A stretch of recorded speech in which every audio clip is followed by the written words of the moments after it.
اعوذ باللہ من الشیطان الرجیم بسم اللہ الرحمن الرحیم الحمد للہ رب العالمین والصلاة والسلام علی اشرف الانبیاء وسید المرسلین خاتم النبیین ورحمت للعالمین مولانا وسیدنا ابی القاسم محمد صلی اللہ علیہ وعلی اہل بیتہ الطیبین الطاہرین المعصومین المنتجبین الاکرمین لا سیما علی بقیت اللہ فی الارضین ولعنت اللہ علی اعداء اللہ واعدائہم اجمعین من یوم عداوتہم الی یوم الدین اما بعد فقد قال سبحانہ تبارک وتعالی فی کتابہ الکریم وهو أصدق الصادقين بسم الله الرحمن الرحيم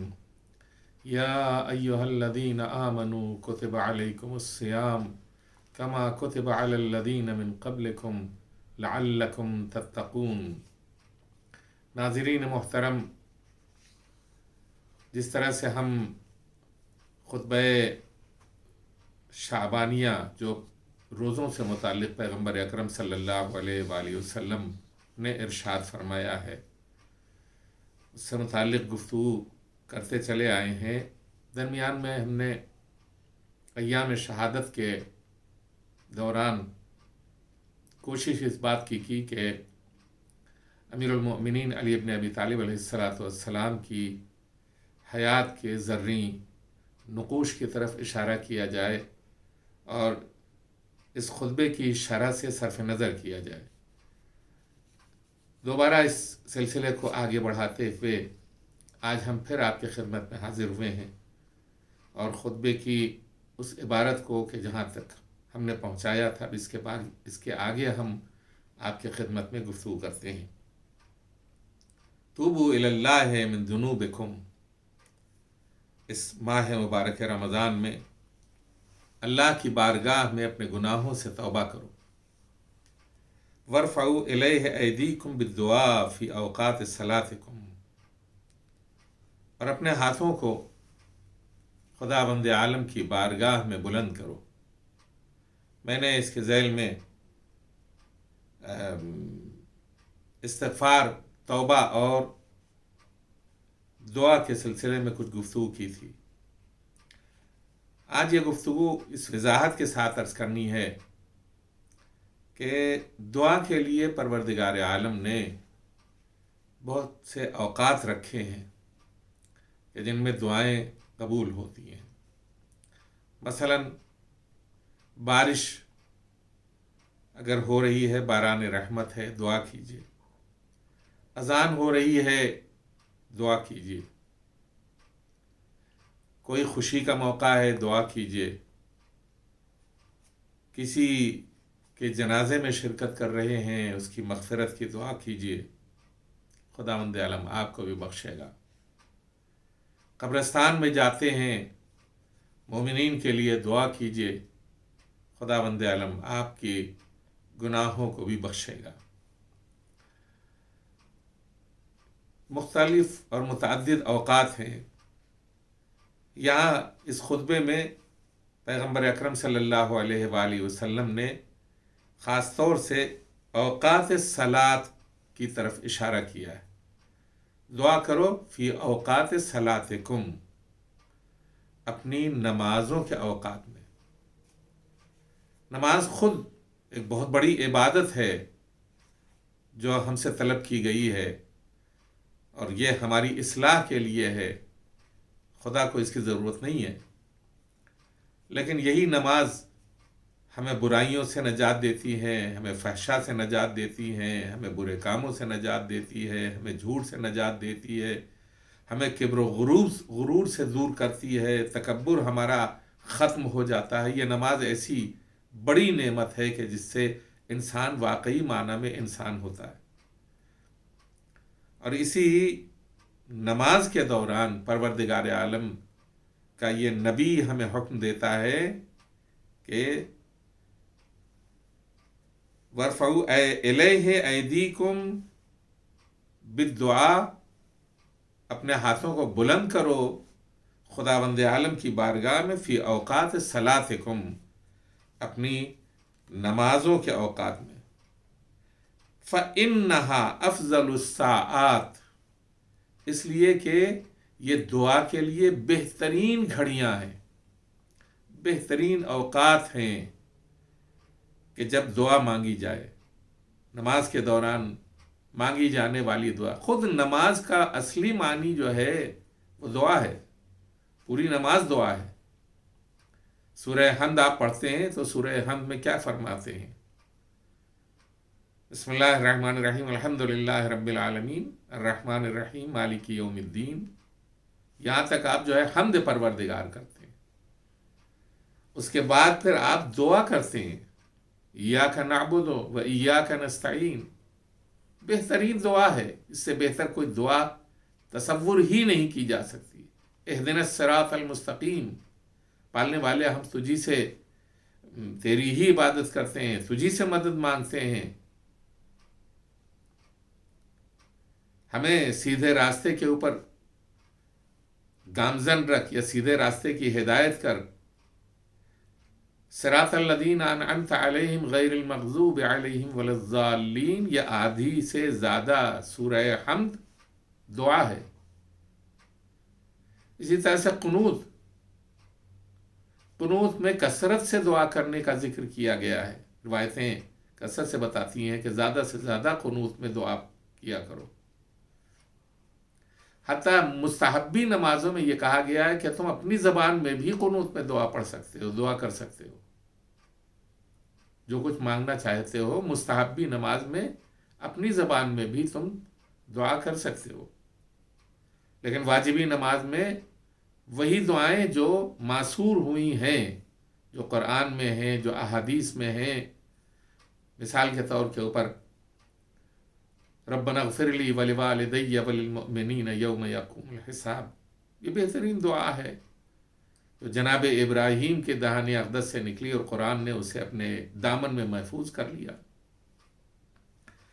تو اب یہ نماز کے دوران دعا کرنے کی تاکید بہت زیادہ کی گئی ہے۔ فَإِنَّهَا أَفْضَلُ السَّاعَاتِ، یہ وہ بہترین گھڑیاں ہیں، ينظر اللہ عز وجل فیہا بالرحمت الی عبادہ، خداوند عالم توجہ کی نظر کرتا ہے، لطف کی نظر کرتا ہے، رحمت کے ساتھ توجہ کرتا ہے، سطحی نظر نہیں ڈالتا، ینظرو نظر ڈالتا ہے، گہری نظر ڈالتا ہے، توجہ کے ساتھ نظر ڈالتا ہے اپنے بندوں کو کے اوپر، کس اعتبار سے؟ رحمت کے ذریعے، رحمت کے ساتھ نظر ڈالتا ہے۔ وہ خدا جو رحمت کے ساتھ نظر ڈالے گا وہ اپنے بندے کے ساتھ کیا سلوک کرے گا، وہ اپنے بندے کے اوپر کتنا کرم کرے گا۔ یجیبہم اذا ناجوا، نہ صرف یہ کہ وہ توجہ کے ساتھ اپنے رحمت کے ساتھ اپنے بندے کے اوپر نظر ڈالتا ہے، بلکہ وہ جواب بھی دیتا ہے اگر وہ اس سے گفتگو کرتے ہیں، اس سے نجوہ کرتے ہیں، اس سے سرگوشی کرتے ہیں، تو پروردگار عالم ان کا جواب دیتا ہے۔ وَيُلَبِّيهِمْ اِذَا نَادَوْا، اور جب اس کے بندے اپنے پروردگار کو پکارتے ہیں تو ان کی آواز کے اوپر لبیک کہتا ہے۔ ہم خدا کی آواز پر لبیک کہیں یہ ایک مفہوم ہے، خدا ہماری آواز کے اوپر لبیک کہے یہ کس قدر اعلیٰ مفہوم ہے جس کا تصور ہی نہیں کیا جا سکتا۔ خداوند عالم لبیک کہتا ہے۔ جناب موسیٰ کوہ طور کے اوپر گئے اور آپ نے فرمایا اے عبادت کرنے والوں کے پروردگار، آواز آئی لبیک۔ اے رکوع کرنے والوں کے خدا، آواز آئی لبیک۔ اے سجدہ کرنے والوں کے خدا، آواز آئی لبیک۔ ایسے ہی کہتے کہتے فرمایا کہ اے گناہگاروں کے خدا، آپ 3 مرتبہ آواز آئی لبیک لبیک لبیک۔ جناب موسیٰ کو حیرت ہوئی، پالنے والے جو تیرے عبادت گزار ہیں، تیرا سجدہ کرنے والے ہیں، کار خیر کرنے والے ہیں، ان کے ذریعے خطاب کیا تو تو نے ایک ہی مرتبہ لبیک کہا، لیکن جب یہ کہا کہ گناہگاروں کے خدا تو تو نے 3 مرتبہ لبیک کیوں کہا؟ آواز آئی موسیٰ، یہ جو عبادت کرنے والے ہیں، یہ جو سجدے کرنے والے ہیں، یہ جو نمازیں پڑھنے والے ہیں، یہ اپنی عبادتوں کے اوپر تکیہ کرتے ہیں، میں ان کو لبیک تو کہہ رہا ہوں، لیکن یہ میری طرف آنے کے لیے اپنی ان اعمال اور اپنی ان عبادتوں کا سہارا لیتے ہیں، لیکن گناہگاروں کا کوئی سہارا نہیں ہے سوائے میرے۔ گناہگاروں کا میرے سوا کوئی سہارا نہیں ہے، لہٰذا میں نے 3 مرتبہ ان سے ان کے لیے کہا لبیک لبیک لبیک۔ یعنی پروردگار عالم یہ چاہتا ہے کہ اگر میرا گنہگار بندہ میری طرف رجوع کرے تو میں اس سے کہیں زیادہ اس کی طرف آگے بڑھنے کے لیے تیار ہوں، عبادت کرنے والوں سے کہیں زیادہ اس کی طرف آگے بڑھنے کے لیے اور اس کی آواز کو قبول کرنے کے لیے اور اسے لبیک کہنے کے لیے، اسے پکارنے کے لیے آمادہ اور تیار ہوں۔ کیسا رحیم و کریم ہے پروردگار، کیسا لطف کرنے والا ہے پروردگار کہ وہ اپنے گنہگار بندوں سے یہ توقع رکھتا ہے۔ روایت میں یہ بھی ہے کہ ان ایام میں راتوں میں پروردگار عالم 3 مرتبہ خود، فرشتوں کے ذریعے نہیں، خود یہ پکارتا ہے اور یہ کہتا ہے کوئی ہے جو اپنی حاجت رکھتا ہو تاکہ میں اس کی حاجت پوری کروں؟ کوئی ہے جو کوئی دعا مانگنا چاہتا ہو کہ میں اس کی دعا کو قبول کروں؟ کوئی ہے جو احتیاج مند ہے اور میری بارگاہ میں اپنے ہاتھوں کو پھیلائے اور مجھ سے سوال کرے تاکہ میں اسے پورا کروں؟ 3 مرتبہ پروردگار عالم خود یہ کہتا ہے کہ پکارو مجھے۔ ان شبوں میں جو ماہ مبارک کی راتیں ہیں، عجیب و غریب منزل ہے، وَيُلَبِّيهِمْ إِذَا نَادَوْهُ، اور انہیں ان کی آوازوں کے اوپر لبیک کہتا ہے جب اس کے بندے اسے پکارتے ہیں۔ وَيَسْتَجِيبُ لَهُمْ إِذَا دَعَوْهُ، اور جب اسے بلاتے ہیں اور اس کی بارگاہ میں دعا کرتے ہیں، وَيَسْتَجِيبُ لَهُمْ، ان کی دعاؤں کو قبول کرتا ہے، ان کی دعاؤں کو مستجاب کرتا ہے۔ کتنا کریم ہے پروردگار عالم، کتنا رحیم ہے پروردگار عالم۔ اگر ہم ان نقطوں کی طرف توجہ دیں اور دھیان دیں تو ہمیں یہ احساس ہونا چاہیے کہ ہم کس خدا کے بندے ہیں، کس رحمان و رحیم کے بندے ہیں، کس غفور الرحیم کے بندے ہیں کہ وہ ہمارے گناہوں سے درگزر کرنے کے لیے ہر آن اور ہر لمحہ تیار رہتا ہے۔ یا ایھا الناس، آگے خطبے کا سلسلہ شروع ہوتا ہے۔ پیغمبر اکرم صلی اللہ علیہ وآلہ وسلم ارشاد فرماتے ہیں اِنَّا أَنفُسَكُمْ مَرْهُونَةٌ بِأَعْمَالِكُمْ، اے لوگو، تمہاری جانیں تمہارے اعمال کی اسیر ہیں۔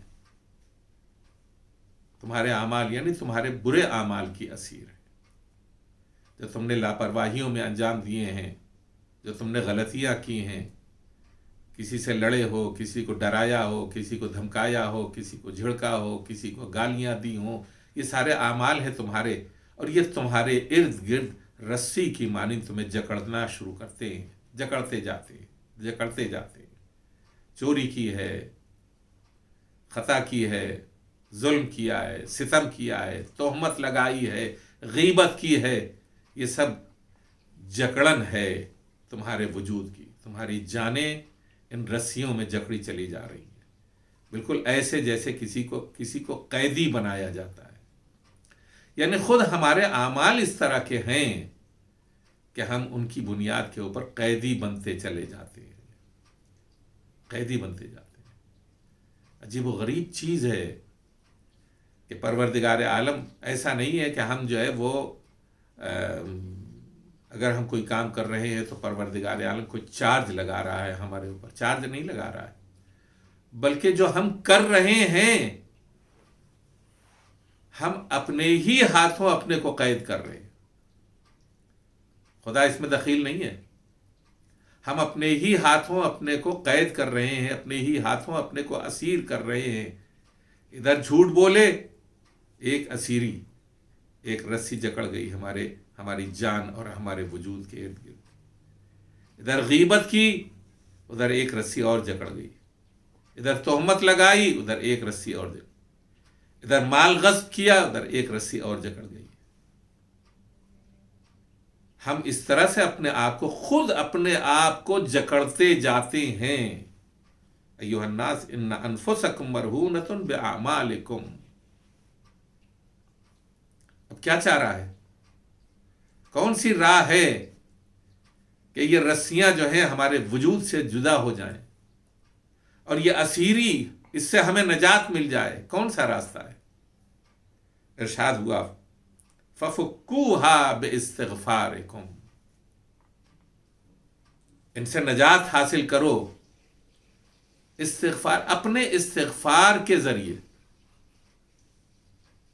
اپنے استغفارات کے ذریعے. جس قدر استغفار کرو گے، جس قدر خدا کی بارگاہ میں بخشش طلب کرو گے، پروردگار عالم تمہاری اس قید سے تمہیں نجات عطا کرتا جائے گا. یہ رسیاں ٹوٹتی جائیں گی، گرتی جائیں گی اور تم آزاد ہوتے چلے جاؤ گے.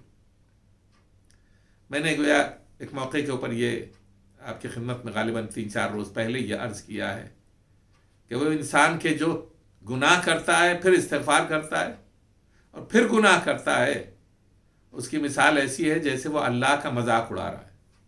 ایسا نہ کیجیے، اللہ کا مذاق نہ اڑائیے، ورنہ اور اس سے بڑا گناہ ہو جائے گا. توبہ کیجیے تو ایسی توبہ کیجیے کہ اس کے اندر یہ عزم اور یہ ارادہ ہو کہ اب اس کے بعد یہ گناہ نہیں کریں گے. کوشش کیجیے، اکٹھا گناہ دور نہیں ہو پاتا. مثلا 100% گناہ ہے، ہم کر رہے ہیں، ہم اچانک 100% سے 0 کے اوپر آ جائیں، یہ ممکن نہیں ہے. کیا کریں؟ رفتہ رفتہ ہی صحیح اپنے ارادے کو محکم کرتے جائیں. 90%، 80%، 70%، 50%، 40%، 20%، کم سے کم کرتے جائیں گناہوں کو. سمجھ لیا کہ یہ گناہ ہے، اس سے نجات حاصل کرنے کا ارادہ کر لیں کہ یہ نہیں کریں گے، اب یہ نہیں کریں گے. تو نتیجہ کیا ہوگا کہ یہ کے بعد دیگرے یہ رسیاں ہمارے وجود سے دور ہوتی چلی جائیں گی. ہم گنہگار ہیں، اور جب گنہگار ہیں تو ہم خود اپنے آپ کو قیدی بناتے جاتے ہیں. آپ دعائے کمیل میں جن لوگوں کو توفیق ہوتی ہے شب جمعہ دعائے کمیل پڑھنے کی، وہ دعائے کمیل میں شروع ہی میں یہ کہتے ہیں اللہم اغفر لی الذنوب التی تحتک العصم. پالنے والے ان گناہوں کو بخش دے جو پردے عصمت کو چاک کرتے، یعنی ہماری پاکیزگی کے پردے کو چاک کرتے ہیں. ہم کو پروردگار عالم نے صحیح سالم پاکیزہ بنایا ہے. ہماری حرمت کا پردہ چاک ہوتا ہے جب ہم گناہ کرنا شروع کرتے ہیں. ہماری عزت کا، ہمارے وقار کا پردہ چاک ہوتا ہے جب ہم گناہ کرنا شروع کرتے ہیں. اللہم اغفر لی الذنوب التی تحتک العصم. وہ گناہ جو ہمارے وقار کو، ہماری آبرو کے پردے کو چاک کرتے ہیں. اللہم اغفر لی الذنوب التی تنزل النقم. ایسے گناہوں کو بخش دے میرے معبود جو نحوست لے آتے ہیں، نکبت لے آتے ہیں، بدبختی لے آتے ہیں. اس کا مطلب کیا ہوا؟ مطلب گناہ ہم کر رہے ہیں، سبب یہ ہو رہا ہے کہ ہماری عزت و حرمت کا پردہ چاک ہو رہا ہے. خداوند عالم اتنا ستار العیوب ہے کہ ہمارے کتنے گناہوں کو اس نے چھپا کے رکھا ہے. بہت سے گناہوں کو اس نے چھپا کے رکھا ہے کہ اگر وہ ظاہر ہو جائیں تو یقین کیجئے کسی کو منہ دکھانے کے لائق نہیں رہیں گے. لیکن وہ معبود ستار العیوب ہے، گناہوں کو ہمارے چھپا کے رکھتا ہے. لیکن اگر ہم گناہ پہ گناہ کرتے چلے جائیں تو نتیجہ کیا ہوگا؟ ایک دن وہ چادر جو اس نے ڈال رکھی ہے اس میں شگاف پڑنا شروع ہو جائے گی، وہ چادر پارا پارا ہونا شروع ہو جائے گی اور ہمارے عیوب لوگوں کے سامنے ظاہر ہونے لگیں گے۔ استغفار بہترین ذریعہ ہے ان گناہوں سے نجات حاصل کرنے۔ فَفُكُّوهَا بِاسْتِغْفَارِكُمْ، ایسے گناہ جو بدبختی لاتے ہیں، استغفار کرو، جس قدر استغفار کرو گے تمہاری نقمت اور تمہاری بدبختی اور تمہاری نحوست تم سے دور ہوتی چلی جائے گی۔ اللہم اغفر لی الذنوب التي تحبس الدعاء، ہم دعا بھی مانگتے ہیں، بہت سی دعا مانگتے ہیں، بہت سارے لوگ دعا مانگتے ہیں، صبح سے لے کے شام تک دعا مانگتے رہتے ہیں، لیکن کچھ ایسے گناہ بھی ہم کرتے رہتے ہیں کہ یہ گناہ ہماری دعاؤں کا راستہ روک دیتے ہیں۔ یہ گناہ ہماری دعاؤں کا راستہ روک دیتے ہیں، اوپر جانے نہیں پاتی دعائیں ہماری۔ کتنے ایسے گناہ ہیں کہ جو ہماری دعاؤں کا راستہ روک دیتے ہیں۔ پالنے والے ان گناہوں کو بخش دے، یہ استغفار ہے۔ ان گناہوں کو بخش دے کہ جو ہماری دعاؤں کا راستہ روک دیتے۔ اللہم اغفر لی الذنوب التي تنزل البلاء، بہت سے ایسے گھر ہیں کہ جہاں یکے بعد دیگر مشکلات آتی رہتی ہیں، مصیبتیں آتی رہتی ہیں۔ کبھی بچہ مریض ہے، کبھی کسی کا ایکسیڈنٹ ہو گیا، کبھی مثلا چوری ہو گئی، کبھی کچھ اور ہو گیا، کبھی مال لوٹ گیا، کبھی جائیداد کے اوپر پریشانی آئی، لیکن ہمیں احساس نہیں ہوتا۔ یہ حقیقت ہے کہ یہ ساری بلائیں اور مصیبتیں جو ہمارے سروں کے اوپر آتی ہیں یہ ہمارے اپنے برے اعمال کا نتیجہ ہوتی ہیں، ان گناہوں کا نتیجہ ہوتی ہیں کہ جو بلاؤں کو نازل کرنے والے ہوتے ہیں۔ ایسے گناہ بھی ہوتے ہیں کہ جن سے بلائیں نازل ہوتی ہیں۔ تب اگر بلاؤں سے نجات حاصل کرنا ہے استغفار کیجیے، استغفار کیجیے۔ یہ کون بتا رہا ہے؟ یہ ہمارے اور آپ کے مولا امیر المؤمنین علی ابن ابی طالب علیہ السلام بتا رہے ہیں۔ اللہم اغفر لی الذنوب التي تنزل البلاء، ایسے گناہوں کو بخش دے کہ جو بلاؤں کے نازل ہونے کا سبب بنتے ہیں۔ استغفار کوئی معمولی چیز نہیں ہے۔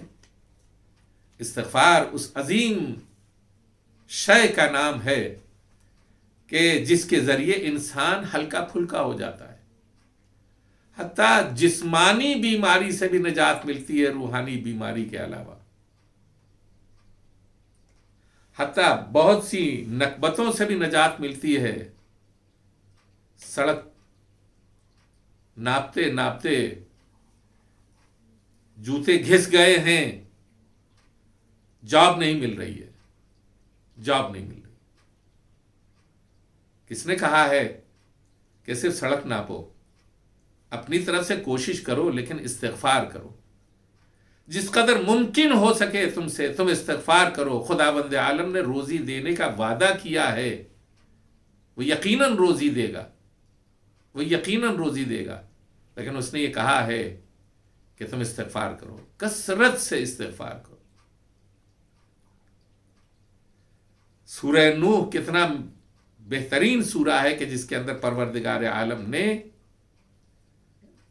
ایک آیے کریمہ اس طرح کی بیان کی ہے۔ جناب نوح نے اپنی قوم سے یہ کہا، فَقُلْتُ اسْتَغْفِرُوا رَبَّكُمْ إِنَّهُ كَانَ غَفَّارًا، میں نے اپنی قوم سے یہ کہا کہ خدا کی بارگاہ میں استغفار کرو، انہو کان غفارا، بلا شبہ وہ انتہائی بخشنے والا ہے۔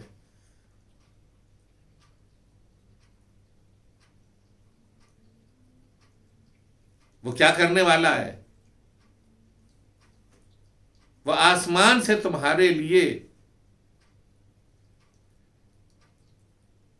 لیے روزی نازل کرنے والا ہے۔ وَيُمْدِدْكُمْ بِأَمْوَالٍ وَبَنِينَ،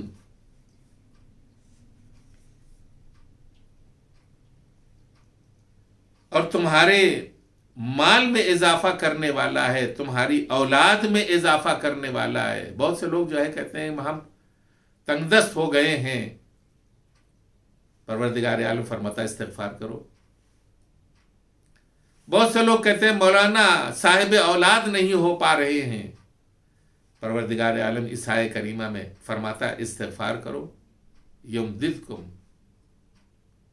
باموال و بنین، فقلت استغفروا ربکم انہ غفارا یرسل السماء علیکم مدرارا،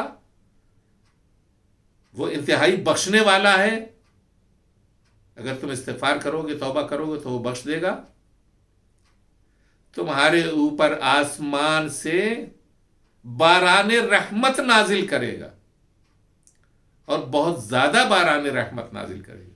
وَيُمْدِدْكُمْ بِأَمْوَالٍ وَبَنِينَ، اور تمہارے مال میں اضافہ کرے گا، تمہاری اولاد میں اضافہ کرے گا۔ وَيَجْعَلْ لَكُمْ جَنَّاتٍ وَيَجْعَلْ لَكُمْ أَنْهَارًا، اور تمہارے لیے باغات مہیا کرے گا، اور تمہارے باغات کے لیے نہریں جاری کرے گا۔ ہمارے اپنے باغات ہوں اپنی جگہ کے اوپر، نہ ہو تو یہ جو عالم میں باغات پھیلے ہوئے ہیں ان کے ثمرات بھی ہم تک پہنچتے ہیں، اور اگر خشک سالی ہو جائے تو سب کچھ ختم ہو جائے گا۔ لیکن پروردگار عالم یہ فرماتا ہے کہ تمہارا مال اضافہ ہوگا، تمہارے مال میں بڑھوتری ہوگی، استغفار کرو، تمہاری اولاد تمہیں نصیب ہوگی، استغفار کرو، تمہارے لیے باغات لہلہائیں گے، استغفار کرو، تمہارے لیے نہریں جاری ہوں گی، پانی کی کمی نہیں ہوگی کسی بھی طرح سے، استغفار کرو۔ ما لکم لا ترجون للہ وقارا، تمہیں کیا ہو گیا ہے کہ تم اللہ کے احترام کو اور اللہ کے وقار کو خاطر میں نہیں لاتے۔ تو یہ پیغمبر اکرم صلی اللہ علیہ وآلہ وسلم فرماتے ہیں کہ تمہارے اعمال کی بنیاد کے اوپر تمہاری جانیں اسیر ہو گئی ہیں، ان کو اسیری سے آزاد کرنے کے لیے بہترین ذریعہ اور طریقہ جو ہے وہ استغفار ہے۔ استغفار کرو، جس قدر کثرت سے استغفار کرو گے اسی قدر احساس ہوتا جائے گا کہ ہمیں گناہ نہیں کرنی چاہیے، کیوں استغفار کر رہے ہیں؟ گناہ ہمیں استغفار کو فراموش کرا دیتا ہے۔ استغفار یہ چیزیں ایسی ہیں کہ جو خاندان اہل بیت کے علاوہ کہیں اور سے نہیں مل سکتی۔ رسالت مآب صلی اللہ علیہ وآلہ وسلم یہ ہمیں ہنر بتا رہے ہیں، یہ طریقہ ہمیں بتا رہے ہیں۔ اہل بیت جو خدا کے چہیتے بندے ہیں انہیں آزمائشوں میں مبتلا کیا جاتا ہے، اور یہ آزمائشیں ہماری فلاح اور ہماری نجات کا ذریعہ بنتی ہیں۔ یہ آزمائشیں ہماری نجات کا ذریعہ بنتی ہیں۔ آیا ممکن ہے کہ کوئی کہے کہ کربلا والوں نے کوئی دعا نہ کی ہوگی؟ یقیناً دعا کی ہوگی، لیکن اس دعا کے علاوہ اہل بیت علیہ السلام جس چیز کی تمنا اور آرزو رکھتے ہیں وہ کیا ہے؟ تحفظ اسلام، تحفظ دین۔ ان کی جگہ اور ہے، ہماری جگہ اور ہے۔ ہم دعا کرتے ہیں کہ ہماری اپنی جانوں سے متعلق جو ہے وہ فائدے ہم کو نصیب ہوں۔ وہ دعا کرتے ہیں تو یہ کہتے ہیں کہ پالنے والے ہماری جان عزیز حاضر ہے تیرے دین کے لیے، بسم اللہ وباللہ وفی سبیل اللہ وعلی ملت رسول اللہ۔ حسین زیر خنجر دعا کر رہے ہیں، اور جو دعا کر رہے ہیں وہ یہ دعا کر رہے ہیں الہی قد وفیت بعہدی اوف بعہدک، پالنے والے میں نے اپنے وعدے کو پورا کیا، اب تو اپنے وعدے کو پورا کر۔ میرے مالک میرے جد بزرگوار کی امت کی بخشش کا تقاضا ہے۔ یہ وہ منزل ہے کہ جس میں امام حسین علیہ السلام نے اپنے آپ کو وہاں تک پہنچایا ہے۔ وہاں تک پہنچایا ہے کہ تمام وہ اذیتیں جو تصور کی جا سکتی ہیں، تمام وہ اذیتیں، وہ مصیبتیں، علی اکبر کے سینے سے برچھی کا پھل نکالنا کوئی معمولی مصیبت ہے؟ عباس کے کٹے ہوئے بازو اٹھانا کوئی معمولی مصیبت ہے؟ قاسم کے پامال لاشے کو اٹھا کر لانا کوئی معمولی مصیبت ہے؟ علی اصغر کے پھول سے گلے سے تیر سے شعبہ نکالنا کوئی معمولی مصیبت ہے؟ لیکن یہ ساری مصیبتیں امام حسین علیہ السلام اپنے لیے برداشت کرتے ہیں اور دین کے لیے برداشت کرتے ہیں، اور یہی نہیں بلکہ اپنا گلا بھی کٹا دیتے ہیں۔ گلے کا کٹانا جو ہے وہ عروج و کمال ہے مصائب کا، لیکن امام حسین علیہ السلام کی آرزو اس سے بھی آگے ہے۔ پالنے والے میرا جسم میرا سر تن سے جدا ہو گیا ہے، اب اس کے آگے بھی اگر کچھ ہے تو حسین اس کے لیے بھی تیار ہے۔ لیجئے، حسین اگر اس کے لیے تیار ہے تو 10 گھوڑوں کی نئے سرے سے نال بندی کی جا رہی ہے، اور یہ نال بندی اس لیے کی جا رہی ہے کہ فاطمہ کا لال جلتی ہوئی ریت کے اوپر اس کا لاشا پڑا ہوا ہے، اور یہ لاشا پامال کیا جانے والا ہے۔ عمر سعد لعین کہتا ہے ابھی اپنی کمریں نہ کھولو، ابھی حسین کی لاش کی پامالی کرنی ہے۔ اور ایک مرتبہ یہ خبر فضا لے کے آتی ہیں، اور آنے کے بعد کہتی ہیں بی بی قیامت آ گئی۔ کہ اس سے بڑی قیامت کیا ہوگی کہ میں سربراہ نہ کھڑی ہوں، خیمے جل گئے، میرا بھائی قتل کر ڈالا گیا۔ فضا نے آواز دی بی بی، ارے اس سے بڑی قیامت یہ ہے کہ آپ کے بھائی کا لاشا پامال کیا جا رہا ہے۔ فرمایا اور میرے ساتھ آگے چلو۔ مقتل میں پہنچی جناب زینب اور فریاد کرنے لگی، اے لوگو، اے ظالمو، یہ فاطمہ کا لال ہے، یہ علی مرتضیٰ کا بیٹا ہے، یہ رسول عربی کا فرزند ہے۔ ابھی فریاد کر رہی تھی زینب کے ادھر کے گھوڑے ادھر اور ادھر کے گھوڑے ادھر ہو گئے، حسین کی لاش پامال سم اسپا ہو گئی۔ سَيَعْلَمُ الَّذِينَ ظَلَمُوا أَيَّ مُنْقَلَبٍ يَنْقَلِبُونَ